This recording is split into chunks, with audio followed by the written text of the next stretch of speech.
Good morning. I'm Ashley Goodo. Texas lawmakers have been calling this legislative session the session of public education, and now they're backing up that talk with money. This week, budget documents were filed showing just how much lawmakers want to put into public education. In Texas this week, I sit down with Dale Kramer, president of the Texas Taxpayers and Research Association, to talk about the numbers. Good morning, Dale. Thank you for joining us. Not at all. Good to see you, Ashley. Yes. So we want to begin by being very transparent with our viewers. Tell them exactly what the Texas Taxpayer Research Association is, how you guys are funded, because we want to be clear about, what aspects we're looking at, what opinions we're getting. Yeah, we're basically a nonprofit membership association. Most of our members have a strong interest in state fiscal policy and will include some of the state's larger businesses, typically businesses that operate in a number of different states, and individuals and tax consultants. Basically, I'm a professional tax nerd, but we focus on tax policy and fiscal policy issues before the legislature. Generally a conservative bent, but our members also realize that they demand a lot in services from the government and have an obligation to pay for them as well. So see, you're the perfect person to talk to the budget about. Passing a budget, a balanced budget, is the one thing that the Texas legislature is constitutionally required to do. And so when we talk about passing a budget, what does that really mean for people at home so they can kind of get an understanding of what they're doing? Well, the budget process is both a political one and a technical one. Obviously, politically, you have to balance the needs and desires of what your constituents want, but technically, you have to make the numbers work, and you have to work also within the framework of federal law as well, because there are a lot of federal constraints on the budget, too. And this is a timely process, right? This is not something that happens very quickly. No, it does not, which is actually one of the reasons we've started a little early. I mean, here we are a week into the legislative session, and we already have the Comptroller's revenue estimate in both the House and Senate budget bills. It's going to take 5 months, all 140 days of this legislative session, to get all the numbers pulled together, especially when you've got other issues that are contingent on the budget, like a lot of what we were talking about earlier with public education. Both the House and the Senate have made a big push to increase funding for public education, but a lot of those I's have yet to be dotted and T's have yet to be crossed. Yeah. So let's start by talking about the biennial revenue estimate. There was some good news. The Comptroller said, don't get too excited, but we've got more money to work with for the next 2 years than we previously did. We do, and Texas is a little different from most other states. We actually have a budget referee, Comptroller Hager. The Constitution basically vests in him the responsibility to be the state's chief revenue estimator. He tells the legislature how much money they have to spend, and before the governor even gets to see the budget, it has to go to the Comptroller so that he signs and certifies that it is balanced within available revenues. Now, Comptroller Hager did start the legislative session with some good news. He put more money on the table than I think a lot of legislators were expecting.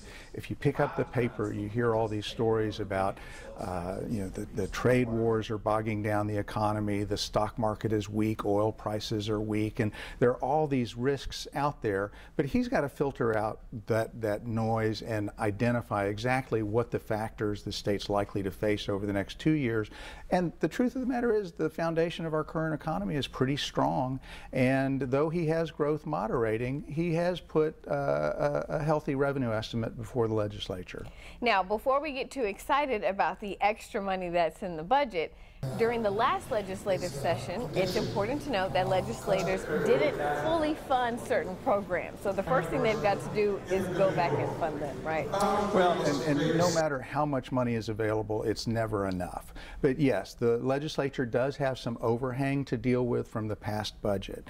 Medicaid, which is an entitlement program, was not fully funded, so they've got to pass a supplemental appropriations bill to make that program whole. In addition, we still have a lot of Hurricane Harvey mitigation where state agencies have spent money forward and need to be reimbursed for that. So there is a substantial amount of work yet to be done just to close the books on our current budget. We constantly hear that this will be the session of public education. This will be the session of funding our schools, fixing the school finance system.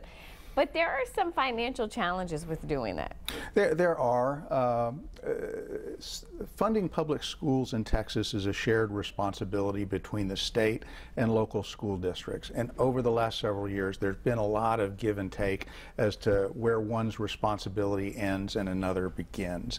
So public education is everybody's top priority in the budget, but technically you've got to make the numbers work within the framework of a formula system that has largely been dictated by the courts. The other big priority we're hearing is property tax reform, and this movement to reduce the rollback rate. So when we talk about the rollback rate, I first want you to explain for people what the rollback rate is. The rollback rate is basically a percentage limit on how much a local jurisdiction can increase their property tax revenues. Currently it's 8%. That rate was set when inflation was 12%. So if I'm a jurisdiction and I want to raise new revenue, I can go up to 8% new growth on my property taxes. If I go above that, there's really no penalty, but above 8%, voters can petition for an election to roll back the tax rate. But they roll it back to an 8% increase. So it's still, we call it rollback, but it's still a pretty sizable increase. And the reality is, especially for people in Austin, the city kind of goes up right to that rate, right? Historically they have. They didn't this year, but it was an election year. But yes, Austin is seeing faster growth in property taxes than most jurisdictions. And so last session, we had to split between the House and the Senate to what we were going to reduce the rollback rate to. The House passed reducing it to 6%, the Senate 4%, and now you have the governor coming out this session and saying he wants it to be 2.5. How in the world are we going to get to that number? Well, you know, that's a very good question, because last session there were two numbers on the table, 4 and 6, and they couldn't find a number in between. So it becomes an even more complicated issue this legislative session. But this is also an issue that local governments feel very strongly about, and they're an active lobby force at the Capitol as well. So this is probably going to be the thorniest issue the legislature deals with this session. And while we think about budgets as being kind of complicated, some people find this boring. This is really important things that people want to pay attention to this session. Well, it's a daunting document. I mean, the budget is a bill just like any other bill. It's a 1,000-page bill that spends, you know, $240 billion. And there are a lot of details in it. And yeah, the bills were introduced a couple of days ago, and I'm still, you know, have very few dog-eared pages on my copy because I'm still working my way through it. Yeah. Any final thoughts for our viewers on this upcoming session when it comes to the budget? I think the most important part of the budget this session is going to be what happens with public education. The Senate has introduced their starting point. They have put $6 billion more into public education, including within that $6 billion, $3.7 billion for a $5,000 teacher pay raise.